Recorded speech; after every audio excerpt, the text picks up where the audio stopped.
La Guadeloupe se rapproche, mais les embruns paraissent bien loin ce 25 septembre. Le gratin du large est sur scène pour la conférence de presse de la route du Rhum. Des obligations médiatiques qui ne font pas oublier à Sébastien Josse le travail qu'il reste à faire d'ici le 2 novembre. C'est le point de départ, on est à un mois de l'arrivée à Saint-Malo, donc on rencontre tous les concurrents, un petit peu de médias. Ça fait partie du jeu, c'est pas du tout une contrainte. Et après, 10 jours de chantier, le convoyage à Saint-Malo et l'attente du coup de canon libérateur. En course pour la route du Rhum et engagé dans un projet Vendée Globe, Sébastien Josse navigue sur différents fronts.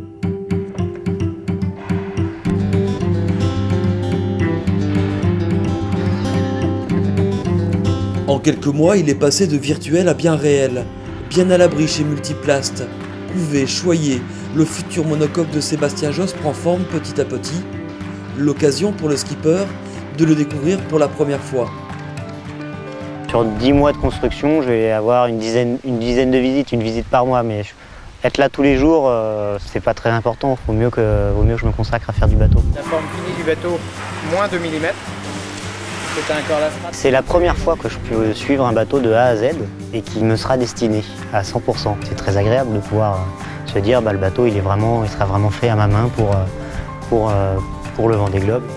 Après avoir remporté le défi Azimut, le trimaran armé par le baron Benjamin de Rothschild s'est offert un petit tour au sec, un chantier express, avant de rejoindre Saint-Malo le 24 octobre.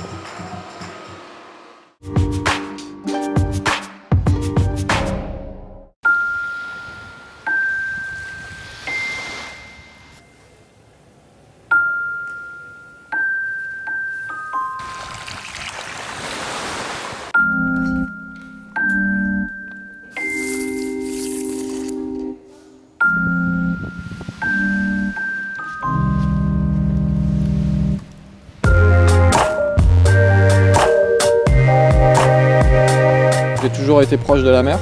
Ces grands bateaux, quand on est minot dans son petit dériveur, c'est vrai qu'on rêve aussi de ça. Je me rappelle, en école de voile, je faisais déjà avec machine à coudre des taux pour protéger les bateaux. Naviguer entre les écueils ne l'effraie pas. Son histoire avec l'équipe aux 5 flèches débute avec le trimaran Gitana 10. Yann Legovic vit alors sa passion et se découvre un métier. J'étais navigant, mais je faisais aussi de la préparation du bateau. Donc, au fil du temps, chez Gitana, j'ai appris le métier et c'est à ce moment-là que ça m'a vraiment plu et je me suis dit c'est comme ça que j'ai envie de continuer et continuer à naviguer en même temps. 25 94. En fait, on est en train de vérifier par rapport au plan de décoration si on a les bonnes cotes. On a des repères sur la voile qui sont les bandes de visu et on regarde si on a les bonnes cotes par rapport aux plans qui sont imprimés. Donc là on a 12 mètres 96. Je suis spécialisé dans tout le gréement courant et le gréement dormant. Donc ce métier m'a tout de suite plu parce que je suis assez minutieux et j'aime bien les choses vraiment propres et là ça permet de vraiment s'éclater à créer des choses et faire quelque chose de joli en fait et qui est forcément utile à bord et le plus innovant possible. Des chiffres et des mètres pour un travail de minutie. Yann cultive la patience et vit entre deux mondes. Le matelotage est bien le trait d'union entre les bateaux d'hier et d'aujourd'hui.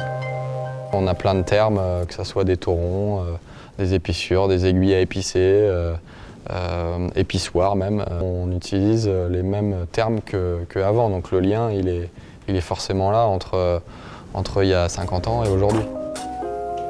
Yann Legovic démêle, entremêle les fils d'une histoire qui reste à écrire.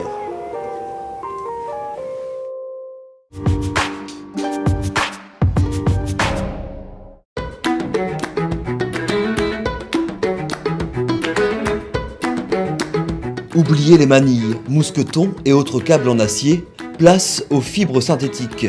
À bord de Gitana 15, pas loin de 10 km de ficelle. Fiables et légères, ces solutions textiles ont pris la place du métal. Les produits ont tellement évolué en gain de poids et en résistance qu'on ne peut pas utiliser autre chose aujourd'hui en fait. pour être vraiment compétitif. Au niveau légèreté, on n'a rien de mieux. Tout ce qui est métallique, on a vraiment oublié sur ces bateaux de course notamment. Driss, écoute, Auban, il en faut pour tous les goûts et toutes les couleurs. Les gréements dormants ou courants de ces libellules de carbone sont soumis à des contraintes de plus en plus fortes. Les boots sont des condensés de haute technologie. Tous les boots aujourd'hui sont composés d'une âme, donc c'est vraiment l'intérieur du boot et d'une gaine qui protège cette âme. Sur cette gaine-là, on a par exemple du Kevlar qui est jaune, qui lui est très résistant à l'échauffement et au frottement. Donc là on est sur un diamètre 10 et ça va tenir minimum 10 tonnes, un boot comme ça. Un cordage perd 50% de sa capacité s'il est noué. L'épissure permet donc de conserver l'intégralité des caractéristiques d'un boot. Donc on va faire un œil, une belle épissure pour la Driss. Tous nos boots maintenant sont des boots tressés, toronnés, ce qui fait qu'on peut rentrer vraiment facilement les aiguilles à l'intérieur.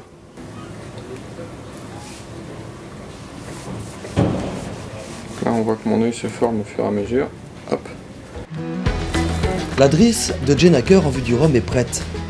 Les bateaux d'aujourd'hui sont des instruments à cordes. En bon chef d'orchestre, Sébastien Josse aura à cœur de jouer fortissimo la partition atlantique du mois de novembre.